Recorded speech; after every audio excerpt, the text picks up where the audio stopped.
नमस्कार दोस्तों।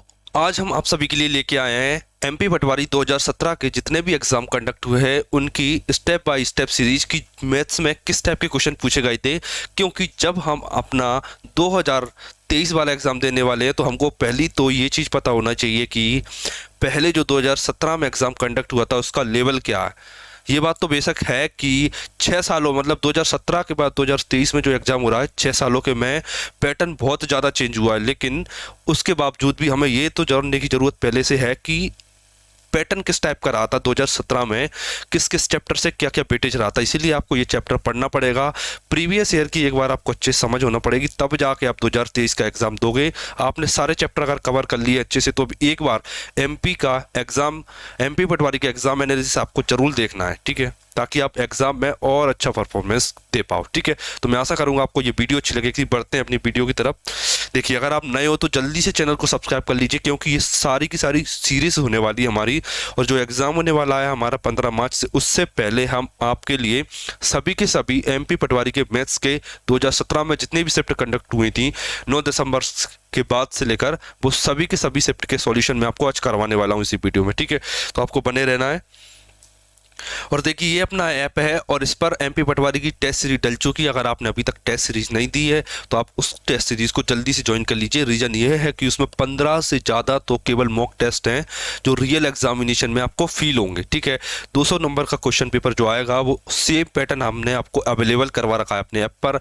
आपको जस्ट जाना है, बहुत शानदार टेस्ट सीरीज है। उसमें चैप्टर वाइज भी है, एमपी जीके का, साइंस का, सभी का पोर्शन उसमें कवर अप किया गया है। ठीक है, देखिए बिना टाइम गवाते हुए हम देखते हैं हमारे क्वेश्चंस को कि इसमें क्वेश्चंस का लेवल बहुत बहुत ही जीरो लेवल का, 2017 का क्वेश्चन लेवल बिल्कुल जीरो लेवल का था। ठीक है, इसमें अगर बेसिक से अगर आपने 10th भी पास किए तो भी आप इस टाइप के क्वेश्चंस को कर सकते हो। देखिए, इसमें दो इक्वेशन दे रखी हैं कि समीकरणों 2x+3y बराबर 8 और 5x+4y बराबर 13, एक्स और y के हल ज्ञात कीजिए। ठीक है, आपको क्या ज्ञात करना है कि x और y के हल क्या है। तो देखिए, इस पहला तरीका तो ये होता है कि आप इसे सॉल्व कीजिए और आंसर निकालिए, विलोपन विधि जो आप लगाते हो, एलिमिनेशन मेथड। ठीक है, और दूसरा तरीका मैं अगर आपको बताऊं तो आप दूसरा तरीका ये कर सकते हो कि ऑप्शन चेक कर दीजिए। क्या आपको ऑप्शन रख रख के चेक करना है कि ऑप्शन कौन सा इसे सेटिस्फाई कर रहा है। जैसे मैं आपको बताऊं,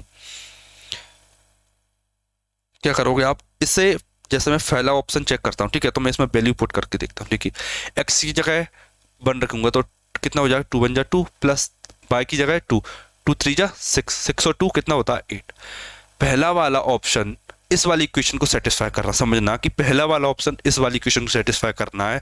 तो इसका मतलब मुझे अभी तो दूसरी वाली इक्वेशन भी चेक करना पड़ेगी। ठीक है, 5x, एक्स की जगह 1 पुट कीजिए तो 5 आ जाएगा, प्लस y की जगह 2 पुट कीजिए, 2 4 जा 8, 8 प्लस 5 कितना आएगा मेरा 13। मतलब ये है कि जो मेरे पहले वाले ऑप्शन है x इज इक्वल टू 1 और y इज इक्वल टू 2, ये दोनों की दोनों इक्वेशन को सेटिस्फाई कर रहा है, मतलब कि ये वाला मेरा करेक्ट आंसर है। ठीक है, तो ये फर्स्ट वाला हमारा हो जाता है राइट आंसर। ठीक है, x इज इक्वल टू 1 और y इज इक्वल टू 2। आशा करता हूँ आपको ये क्वेश्चन समझ में आया होगा। अगर आप अभी भी लगाओगे तो आपको इस टाइप के क्वेश्चन मिलेंगे, लेकिन थोड़ा सा लेवल अप बढ़ेगा। ठीक है, ये बिल्कुल बेसिक सा क्वेश्चन पूछा गया था कि जिसकी भुजा a polygon that has 8 sides. ठीक है, एक पॉलीगन मतलब एक बहुभुज है जिसमें 8 भुजाएं, तो उसे क्या बोलेंगे आप जानते हो, 8 भुजा वाले को अष्टभुज बोलते हैं। क्या, अष्टभुज।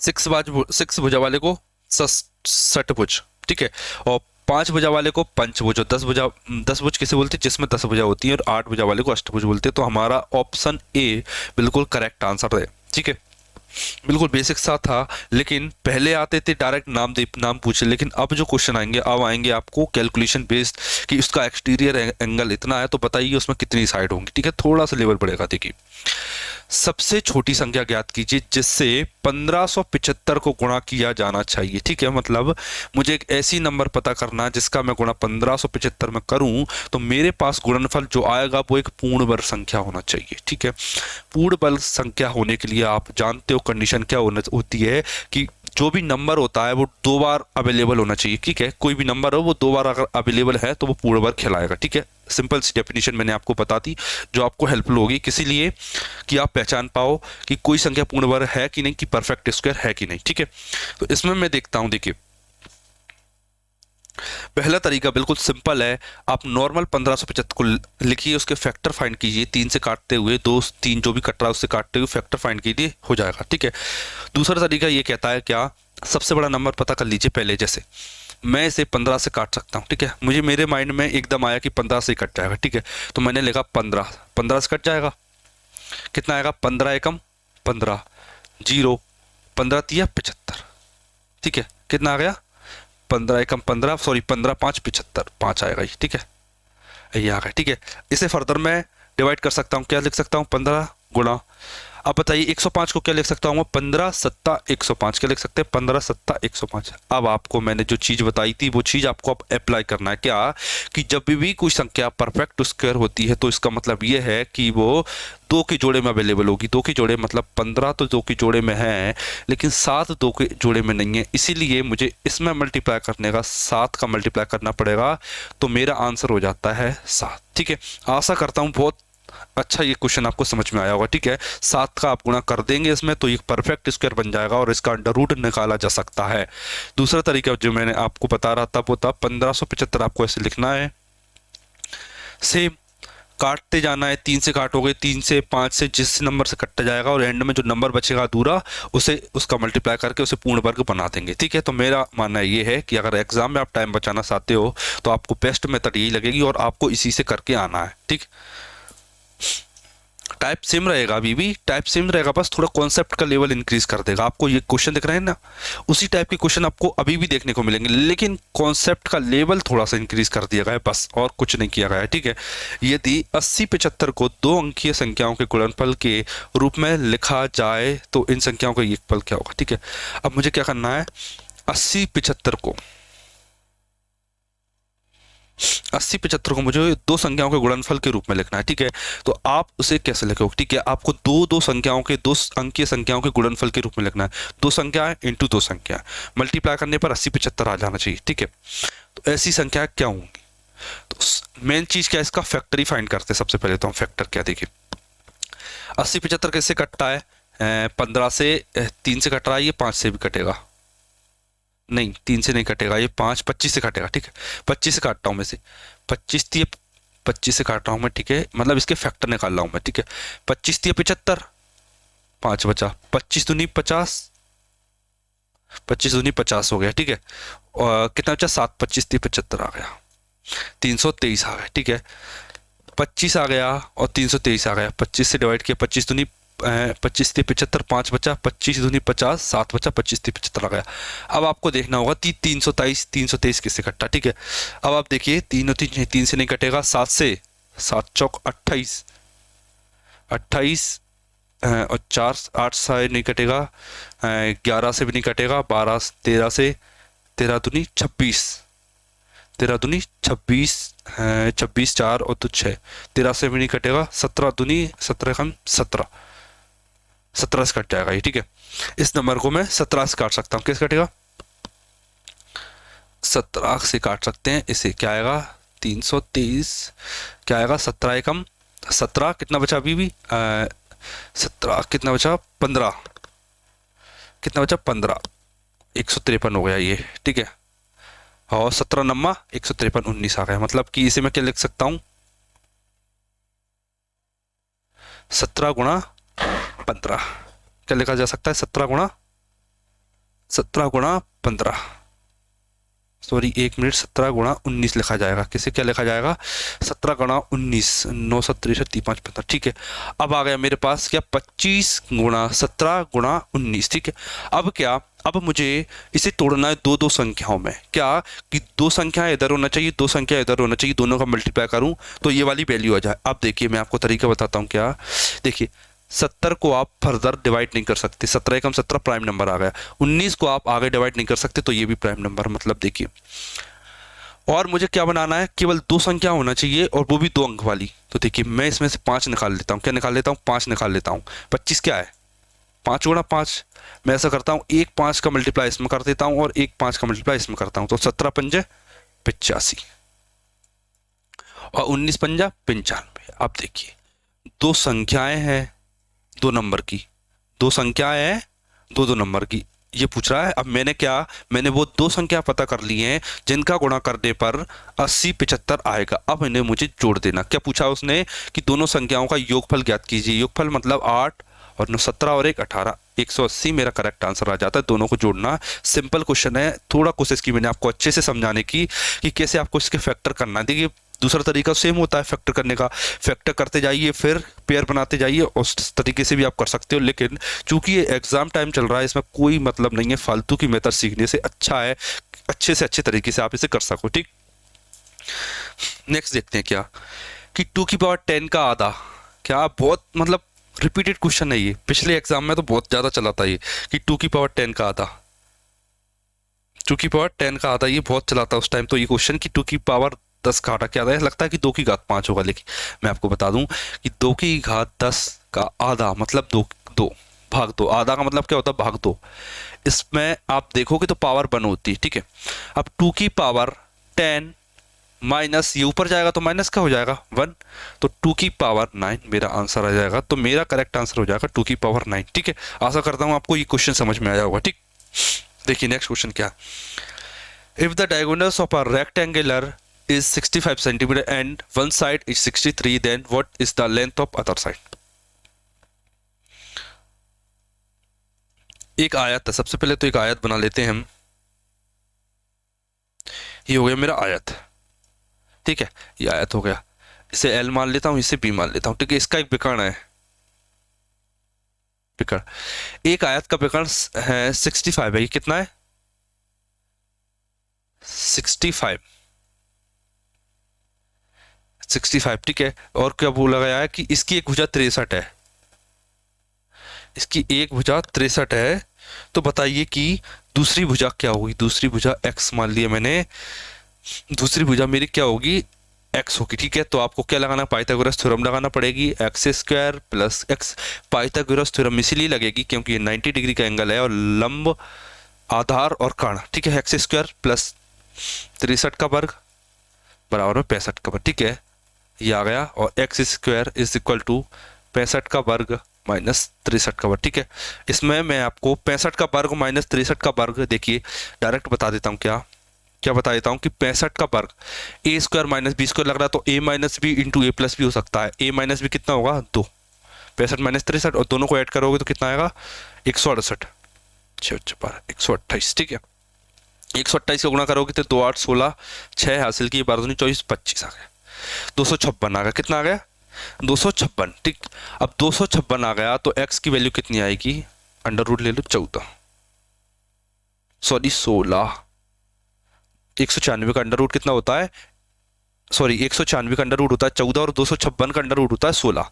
तो मेरा हो जाता है 16 करेक्ट आंसर। 16 मेरा करेक्ट आंसर है। ठीक है, मैं आपको एक बात और बता दूं, अगर आपको डायरेक्ट ट्रिपलेट याद होते हैं तो आप इस क्वेश्चन को बहुत आसानी से कर सकते हो।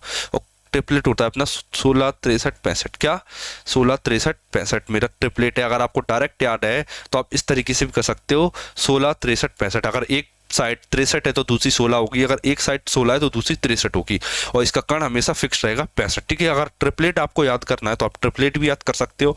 और वैल्यू चाहिए तो मैं आपको और वैल्यू प्रोवाइड करवा दूंगा ट्रिपलेट की। ठीक है, आपको हमारे टेलीग्राम चैनल से जरूर जुड़ जाना है। अगर आप ये सारी पीडीएफ्स लेना चाहते हो, इन क्वेश्चंस को आप रिवाइज करना चाहते हो, ठीक है, तो आपको टेलीग्राम से जरूर ज्वाइन हो जाना है। औसत निकालें। औसत देखिए, एक सबसे बेसिक तरीका रहता है, सभी को ऐड कीजिए 1 2 3 4 5, या फिर दूसरा तरीका रहता है मीन डेविएशन का। मुझे लगता है अभी वैल्यू आसान है तो आप इसे डायरेक्ट क्या कर सकते हो, ऐड कर सकते हो। देखिए 7 और 8 15, 15 और 7 22, 15 और 7 22, और एक 23, 23 और 7 30, 0 हासिल की 3 3, और एक 4 5 और 2 7 और 2 10 और एक 11 11 आया।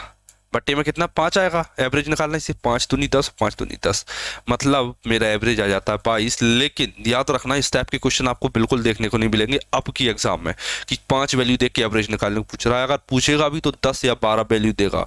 अगर नहीं पूछ रहा तो एडवांस लेवल के पूछेगा, एवरेज के अच्छे वाले क्वेश्चन। ठीक है, अगर आपको प्रीवियस वीडियो देखना है, एवरेज का कॉन्सेप्ट क्लियर करना है, तो मेरी इसकी वीडियो ऑलरेडी डली हुई है चैनल पर, आप उसे देख सकते हो। ठीक है, इसकी वैल्यू आपको इवेल्यूएट करना है। ठीक है, समीकरण बहुत शानदार क्वेश्चन। देखिए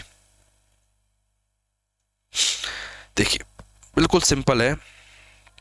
देखिए 25 से काट देता हूँ मैं से, 25 से कितना आएगा, 25, 25 से 25 बार में, और 125 से 25 पंजा 125।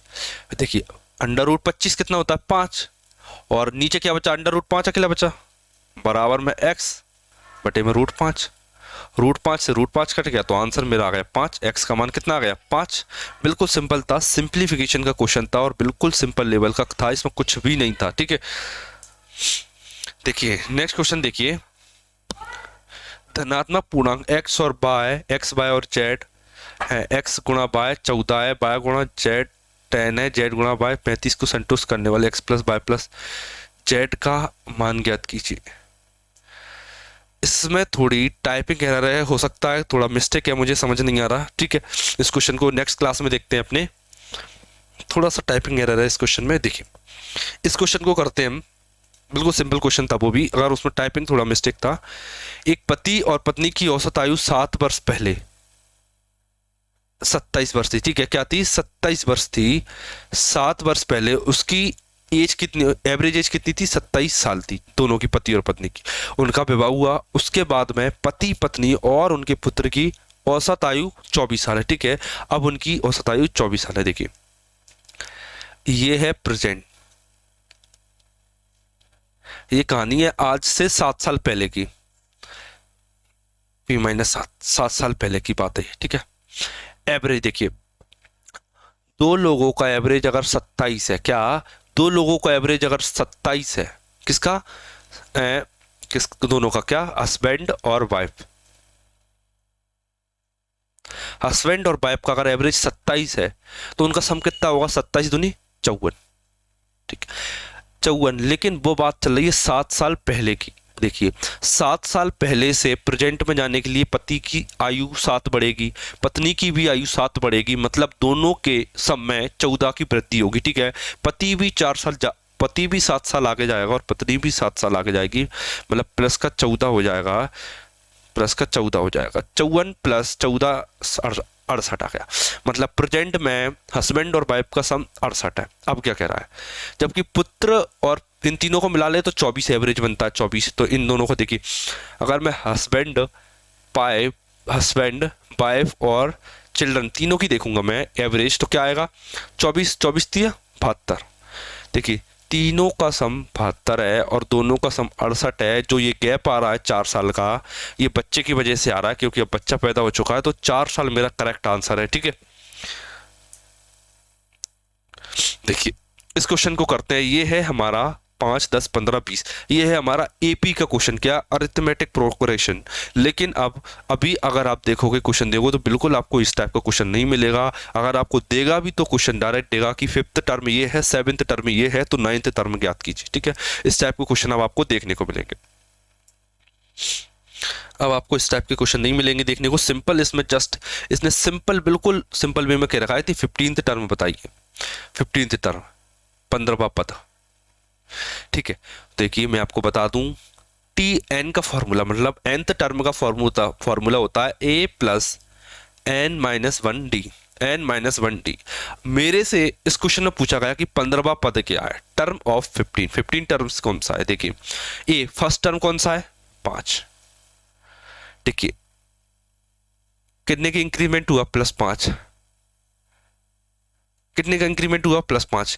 ये जो डिफरेंस है इसे बोलते हैं सारबंतर। क्या बोलते हैं, सारबंतर। आगे वाले में से 10 में से 5 घटाओ तो 5 बचेंगे, प्लस का 5 बचेगा। ठीक है, इसे बोलते हैं सारबंतर, मतलब डिफरेंस, कॉमन डिफरेंस। एन मतलब 15, 15 माइनस 1 14, गुणा डिफरेंस कितना है, 5 का।